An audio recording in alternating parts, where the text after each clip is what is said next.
in one of my first years on SportsCenter, pitched in an ideas meeting a piece that I wanted to do on a 16-team playoff. And I even mapped it all out. One plays 16 in the first rounds of this college football playoff would be played on campus. So would the second, because, back then, certainly 20 some odd years ago when I was on SportsCenter doing this, the bowl system had much more of a grip than it does have now on what's going on in college football about who plays where and who gets to play for the ultimate title. I also had the semifinal games played in a rotation in amongst the 4 bowl games, kind of what they're doing now. And I also had the quarterfinal games be the quote-unquote lesser bowls, like the Independence Bowl, stuff like that we talked about with the Army coach, Jeff Monken, earlier. So I have been literally at this a long time. I see what college basketball does, wish it could be brought to college football, even though it's much more of a physical grind and a contact sport played like it is on a weekly basis. But it's still something I'd love to see. You could start it around Christmas. You could start it around Christmas and end it in the middle of January. And I've been, again, at it for a long time. And the latest college football playoff rankings just makes me feel even stronger about the fact that 4 is not enough. Alabama and Clemson get in.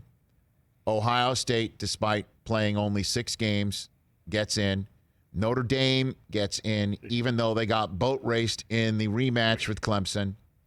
And Texas A&M, Jimbo Fisher mentioning how they've won 7 SEC games in a row. This was after they beat the crap out of Tennessee, saying some teams haven't even played 7 games. And, he was firing darts at Ohio State, Dabo Swinney in advance of that Notre Dame game because I asked him. He didn't just volunteer it. Right. I asked him, if you lose this game, what do you say to people who would rather somebody who hasn't played as many games as you getting in? I didn't say the words Ohio State, but we all know what I was meaning, and he went all in on it, and that soundbite has been repeated quite a bit, talking about how Ohio State had not played enough games to be in over Clemson. And I even asked about Notre Dame, and sure enough, Ohio State's in, Clemson's in, Notre Dame is as well. Notre Dame takes on Alabama, and as if Clemson, Ohio State doesn't have enough juice going for it, as we know, Clemson beat Ohio State last year in a very controversial game in which a big moment of a sack of Trevor Lawrence, ball loose, no turnover, no sack or anything like that because of a penalty. I mean, as if that's not enough, Dabo Swinney's comments that he said here on the show, I'm sure will reverberate prior to that game. Did you see Dabo's final coaches poll? He had Ohio State outside of his top 10. He was being consistent. He put all sorts of teams that played full seasons in front of Ohio State. He had them ranked 11th in his final coaches poll. A lot going on there. And then, you do have to call into question the College Football Playoff Committee's mindset and thinking. You have to, especially since I saw this photograph over the weekend. Look at this. Can you believe they're still meeting in person in a pandemic? I mean, the easiest thing to do by remote, they do in person. They've been doing it every week, sitting around these tables in this large room, masked up, socially distant, watching football games together, when you could easily do this on Zoom. And you're like, okay, now I'm going to trust these people's judgment, right? Well, can you believe they made everybody get on a plane and schlep to Grapevine, Texas, to do something they could easily do via a remote? I saw this. I'm like, what the hell is going on here? Schlepping to Grapevine, Texas. There you go. Is that was a great Johnny Cash song. Johnny Cash. Very beautiful area. Johnny Cash. Yeah. Johnny Shekel did it, actually. Schlepping to Grapevine. Wow. So I put out on Twitter, my final 8, and I even matched them up. Oh, what do you got? Here's what I got. I got Alabama 1, taking on Coastal Carolina 8. They're undefeated. Let's see it. I know that's, let's see if there's a glass slipper. Cincinnati went undefeated. Yeah, they should be in. In the rain against Tulsa.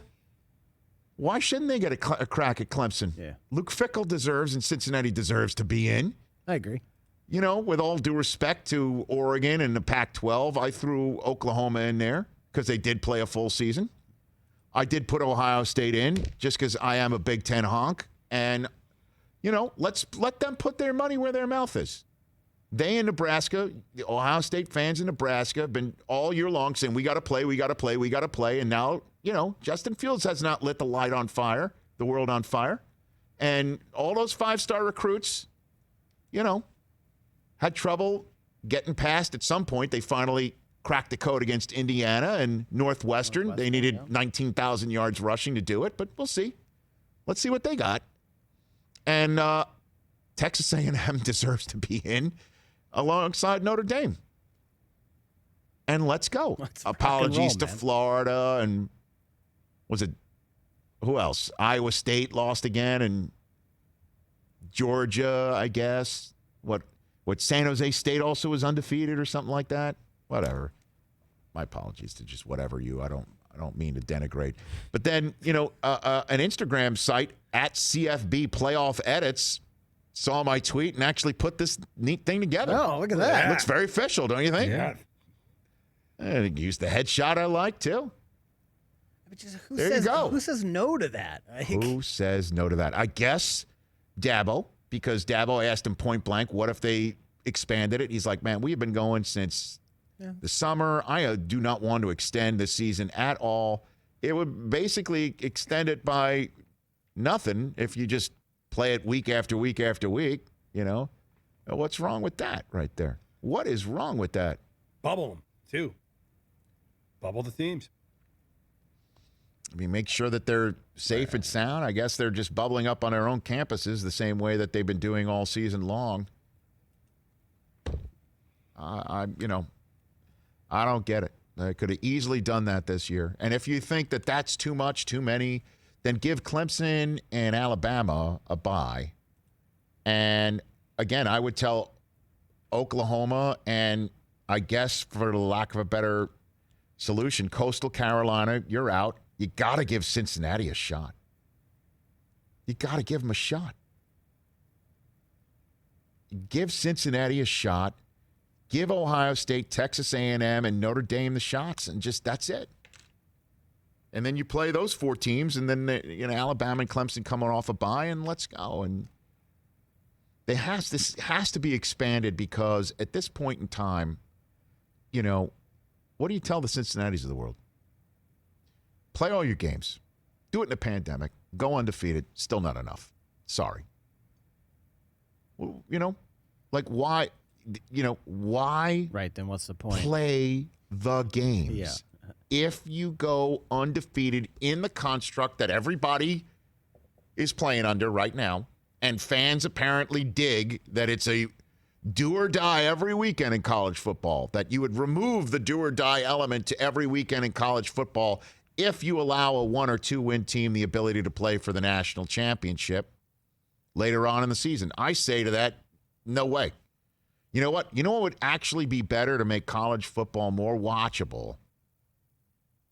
To me, this would make it more watchable. And how about we remove half of the commercial breaks? And how about we make halftime about less? And I understand that the bands go out there on the field. NFL halftime is 12 minutes. How about college football doesn't need to be 35. Alabama and Florida went on forever. That game took forever. forever. It's just absurd. It's absurd.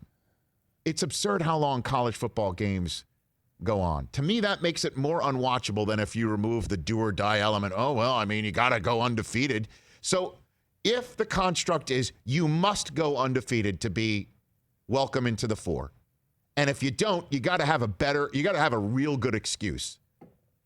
Okay? A real good excuse like I played a great non-conference schedule or my only loss is to one of the undefeated teams that's in there. That's pretty much the only way you can gain entry into these Final Four right now. You're just telling Cincinnati, thanks for playing in a pandemic. You just won every game. Sorry, not enough. You're telling Texas A&M, thanks for playing in a pandemic. You just won 7 straight games in the widely believed just means more toughest conference in football. Sorry, not enough. It's the business. Hey, you watched all the way to the end. Thanks for that. Watch more right here.